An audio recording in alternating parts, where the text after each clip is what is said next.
Leave sentences at market in English and Telugu. How much does it cost? ఇది ఎన్ని రూపాయలు? Can you reduce the price a little? కొంచెం ధర తగ్గిస్తారా?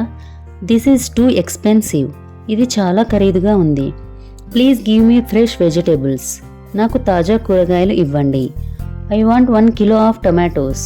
నాకు 1 కిలో టొమాటోలు కావాలి. Do you have fresh fruits? మీ దగ్గర తాజా పండ్లు ఉన్నాయా? Pack this separately. దీన్ని వేరుగా ప్యాక్ చేయండి. Please weigh it properly. దయచేసి బరువు సరిగ్గా కొలవండి. Give me a plastic cover. నాకు ఒక ప్లాస్టిక్ కవర్ ఇవ్వండి. I will come again tomorrow. నేను రేపు మళ్ళీ వస్తాను. Show me some good mangoes. నాకు కొన్ని మంచి మామిడి పండ్లు చూపించండి. These bananas are not ripe. ఈ అరటి పండ్లు ఇంకా పండలేదు. Do you have onions? మీ దగ్గర ఉల్లిపాయలు ఉన్నాయా? Please give me ½ kilo of carrots. నాకు 1/2 కిలో క్యారెట్స్ ఇవ్వండి. Thank you.